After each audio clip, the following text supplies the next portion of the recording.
You're listening to The Resentment Dumpers. Hello. We're back. Hi, We're back. we are. Yeah, and you know what? I'm ready to go because I have what everyone needs, and that is a pumpkin spice iced coffee by my side. And yes, I'm willingly admitting it before we get into our topic here and everything that I'm on the pumpkin spice bandwagon. There's even like a Starbucks even has this acronym now. You don't even have to say pumpkin spice anymore. You just go PSL.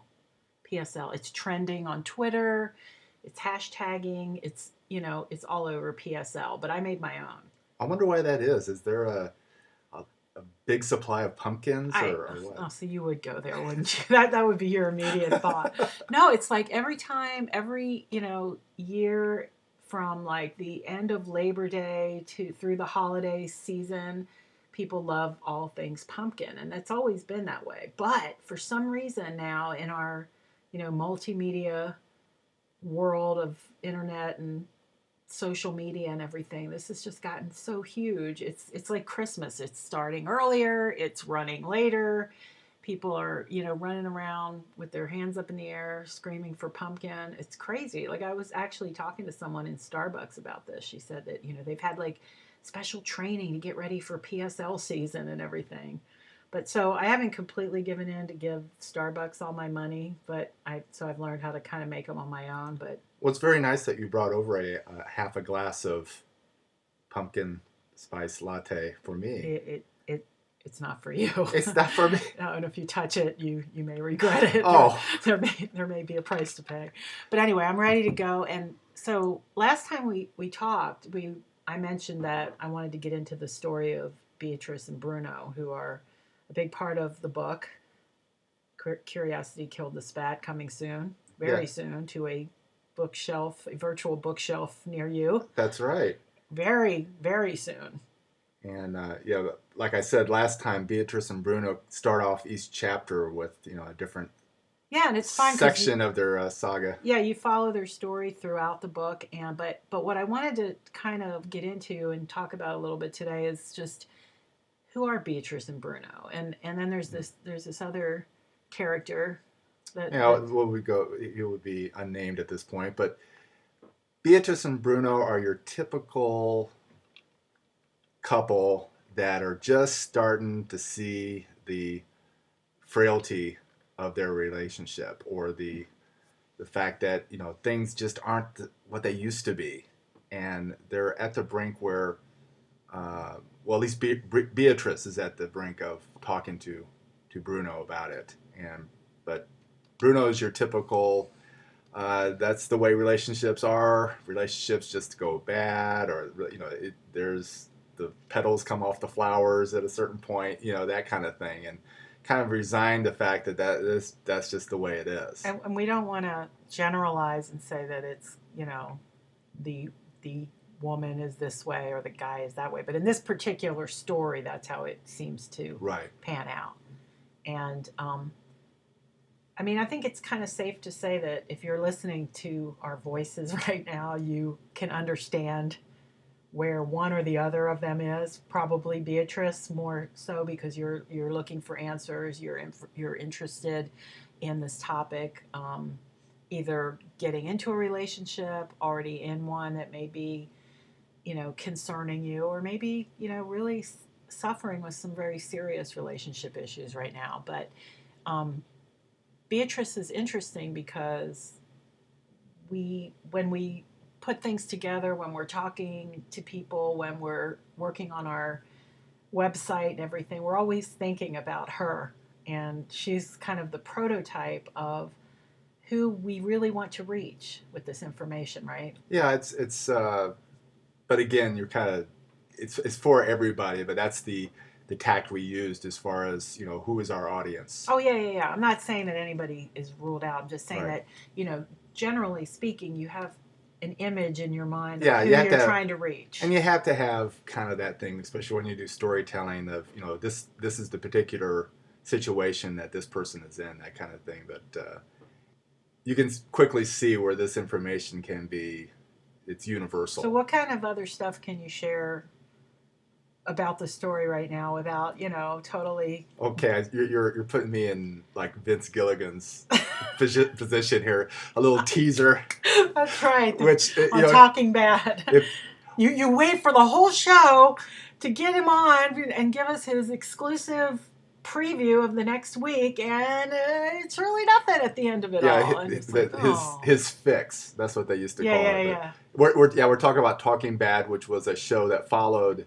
Was just talking about Breaking Bad. That's right. Which we're still fairly obsessed with, even though it wrapped up here a while ago. Yeah, a week and a half ago. Yeah. But okay. So I'll give you a fix. There is a stranger that comes knocking on the door. I'll leave it at that. That's your fix. That's it? That's it. Oh my gosh. See, I feel exactly like I did during Talking Bad. I'm on pins and needles waiting for the fix, and it wasn't much of a fix. That's, I think What kind of stranger, Vince? You'll find out next week. Okay, so, can you just give us a little teaser about what the stranger represents? That's all the producers will let me okay. talk about right now. Okay. Well, I guess we're done here then. Okay, we'll talk to you next time. No, but okay. So what else can you share with us about Beatrice and Bruno, if not the stranger? They have conversations throughout the book, which are certain situations that I'm sure a lot of you will find familiar. I think that's the point. I think that's what I was trying to get at, is that this is a story that everybody who picks the book up, that's interested in the book, will relate to on some level. Right. Throughout the different chapters and everything. And I really haven't done a detailed study of this, but I imagine the conversations between Beatrice and Bruno are primarily in the information chapter of the book, although they are brought up, in other areas throughout the book. Please elaborate. Please elaborate? Yeah. What do you mean by that? Well, there's just little sections of the information chapter that have a conversation that kind of dramatizes the point I'm trying to make in the section. Oh, okay. And now that I think about it, each chapter really has, in a sense, its own kind of personality, which one's, what comes out of it. And Beatrice and Bruno primarily in the information one. Okay. So do you want to tell us any more about information? Is that a good topic to kind of dive into here? Yeah, I kind of talked about this the other day that everybody knows information, but essentially it's the thing that gets us to change. It's the change element, in that resentment's going to be there until you talk it out. Now, you have the gatekeeper, which is egoity, but as long as you control that, then the flow of information, that's the offense. That's the thing that has to be shared in order for you to work through and understand each other's world. See, and isn't it really important, like things like how you say things, yes. and actually choosing your words very carefully, and because in the traditional realm, there's a lot, and of course we know this is egoity because we've been talking about that a lot, where there's a lot of shouting or cowering or whatever, that, people say things a lot of times that they wish they hadn't in their state of egoity or whatever. So what kind of stuff about information is really critical to, keep in the forefront once, you've got that under control?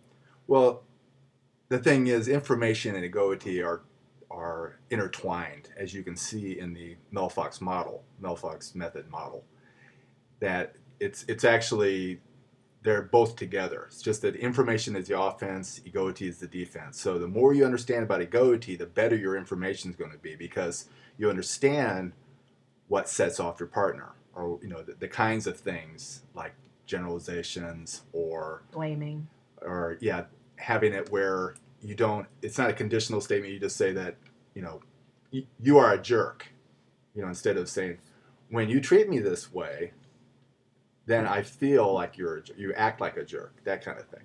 Non-threatening kind of information, non-refutable. Boy, that can be difficult, simply because we're so used to the other way, where you're this, you're that, you're a jerk, instead of actually, because it really makes a difference too when you don't make it personal, when you don't call somebody a name versus saying how it makes you feel. There's a big world of difference there. But that's your egoity. Those are the kind of things Because like the lashing out. Yeah, And, when you get that initial startlement and hyperarousal caused by hearing something that you didn't want to hear, and immediately you put them on the other side of the net, and you want to call them names. It's just a natural thing. The last thing on your mind is to work together with this person since they're on the other side of the net. Yeah, let's refresh the other side of the net thing and what that means. We talked about that a little bit last time, but I think that's so important because we're going to be saying that a lot as time goes on here in these episodes. It's just a visual representation of the conflict resolution environment. And it's primarily in the environment chapter that we talk about this, because it's important when you start out in a system or whatever to know what the rules are, or know where the proper placement is of the players and who the players are. And a lot of cases we don't know about that mysterious player on the other side of the net that we're supposed to be working together to combat, right? Which is resentment. But when our partner says something we don't like, we immediately put them on the other side of the net. And we're suddenly fighting them instead of working together to fight resentment. And that's when the information is degraded by the egoity and everything. Exactly. Okay. So as I was going, go all the way back to when I was first talking about information and egoity, in the information chapter, it's primarily, okay, these are the kind of things that you need to share with each other. And these are the things that you should have a safeguard on if you want to minimize the effect that egoity is going to have in the interaction.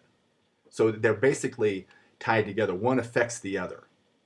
So if you understand egoity, your information is going to be better. And in the information chapter, we show you how that is, or what information is the proper information, the information that is egoity causing. If you say things a certain way, or you bring up a certain subject or whatever, understand that. You want to bring up certain subjects. You want to do that in order to expose what the conflict is, or where the source of resentment is. That's the healing process. But there's other things that are just...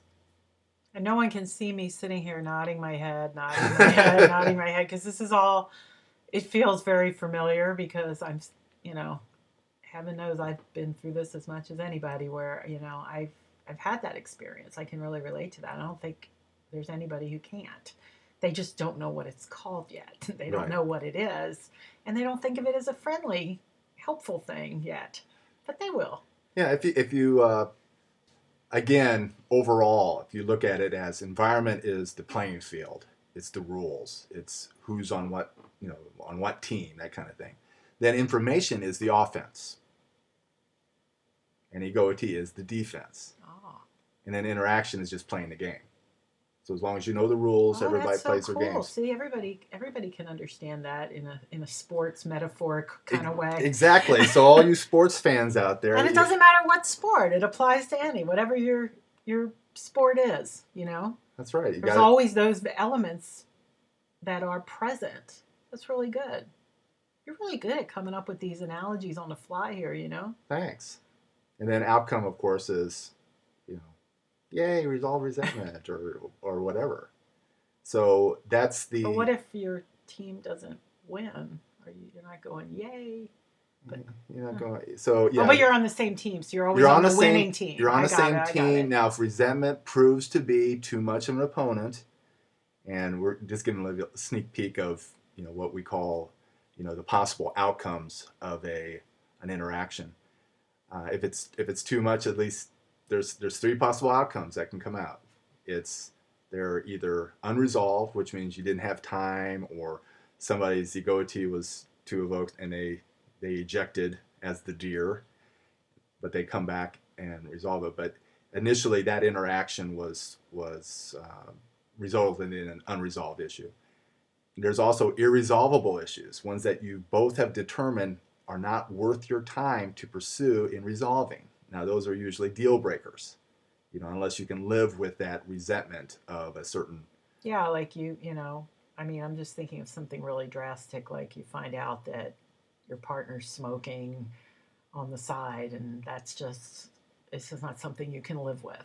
And it's something that through interaction you really Try to tried. understand. You tried as much as you wanted to. That's the one of the things. It's like it may get to the point where they become so adamant that they want to smoke, and you are still very adamant that you don't want to be around somebody that does. Then you have an irresolvable Or issue. you could resolve it by, I will never smoke in the house, or I will never smoke around you or our kids or whatever. And if that's good enough for the person that doesn't then smoke, it's not a deal breaker. Then you're right. But it could be. Exactly. So that's a whole other podcast. I really want, to spend a lot of time on the whole outcome section. I just got one more. Okay, go ahead. I'm sorry. Of course, the last possible outcome is that the issue is resolved.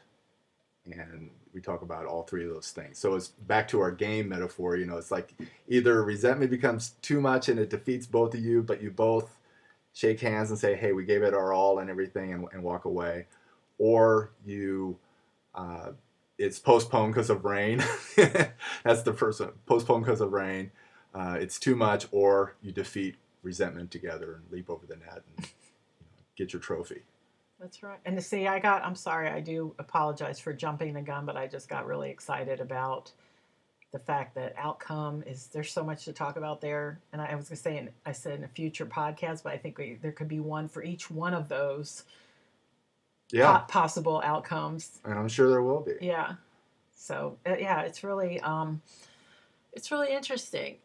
I love the sports metaphor. I'm really caught up in that now because that makes a lot of sense, and that's what the whole metaphor business is all about, to take concepts and put them into a form that we all relate to and understand and can really help that light bulb get brighter, Yeah, there's different analogies, ones that are better suited for, certain situations, but I think that sports metaphor is a really, really good one as far as the 30,000 feet vision of or visualization of the Melfox Method in general.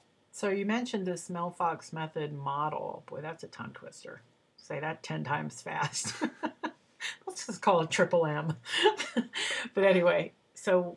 The marvelous Melfox Method. Quadruple M. Model. Okay, so get into that a little bit more. Well, that is, like we said earlier, information and go-to are essentially two sides of the same coin. And it's through interaction that you bring that down. You bring that part of the model down, which brings the other side up, which is information or environment. So it basically cleanses the environment. It lifts it up. And the more it lifts up, the higher your level of trust, higher your level of respect for your person and everything. And then on the other side, as what goes down is the amount of resentment that you have. And I kind of say that, the left side is all the bad stuff. You want to minimize that, and all the good stuff's on the other side, respect. Yeah, that's what I was just going to say. Those are the things that make relationships pleasant and wonderful and beautiful, and that's what we all strive for. So, and that is done by bringing those other things down. Right. Which is done by interaction. And another way you can look at it is just, cleaning stuff in between you and your partner, or visualizing your relationship as kind of dirty or whatever and putting it in the shower, or, taking it to the car wash or whatever, and cleaning up the stuff. And once the idea is you clean up the stuff in between, and the attraction naturally comes back, or the attraction naturally increases as you decrease the things that are in the way, that are reducing the amount of attraction that you have for the other person. Yeah, and it's a fascinating concept because so many people don't understand the lack of attraction. When it was once so strong and all of a sudden it's not there, or it's so weak, and they just don't understand why. And that is really the core. I mean, there's nothing more basic to describe what we're doing here than to be able to explain what it is that makes that happen, which is those papers, which are resentment. Yeah, or anything that comes between you and your partner when you think about it. And going back to our Beatrice and Bruno story, it's like that's what they're starting to feel. It's like the pieces of paper have become too much where they don't, there's not attraction anymore. The magnet is no longer, or it's getting weaker and weaker, and they're having concerns about this. And so many people just accept, this is just how it is when you get into, a certain phase of a relationship, or when the honeymoon's over or whatever. That's just, but it isn't. It is not something that just happens for no reason. It happens for a very specific reason. There's something going on there. And I think everybody kind of knows that deep down. They just haven't been able to identify what it is. They just don't know what it is. And then even if they know what it is, they don't know how to take care of it, to get rid of it. And it's like, you can look at, another analogy, warning, but the houseplant analogy is perfect for that, because it's like you can get a houseplant and you're all proud of it and everything, take pictures of it, and have your family and friends come over and, oh, look what a nice houseplant and everything. But if you don't know that you need to water it, you need to keep it fed. It's not going to be that pretty soon. And that you got that it needs sunlight or whatever, that it's going to fade. And it's like, and that's in relationships, we accept that houseplants die, but yeah, have you ever watered it? Watering it, what? Yep. And that's the thing. We don't know how to water our relationship. We don't know how to take care of or maintain our relationship, and eventually it goes away. Where if you understand the concepts of effective conflict resolution, then you can preserve it, and you can restore it back to where it was and preserve it, and have it permafresh, as we say. So on that note, I think we're done for right now. And I personally, my homemade PSL is kicking in, so I need to go run around the block or something because I'm feeling all excited, and we'll come back soon and talk about some more topics here. Well, before we end, I was just an update where we are. Snapshot. We're expected to get the physical proofs from our publisher by Friday. So as long as those look fine and everything, so exciting. It could be sports fans, early mid next week possibly, that it's going to be available for sale at Amazon. And if you're listening to this in real time, that means the book will be for sale very soon, and we're going to get that word out as much as humanly possible when it is. And if you're listening to this later on, you might already have it. I don't know. Just to let you know where we are at this moment in time. It's the beauty of podcast world. That's right. It could be at any point. But we'll be back soon to talk about more topics, and just give another update on where we are with getting the book out. Sounds great. Okay, bye. Bye-bye. You've been listening to The Resentment Dumpers. Check us out on the web at www.theresentmentdumpers.com.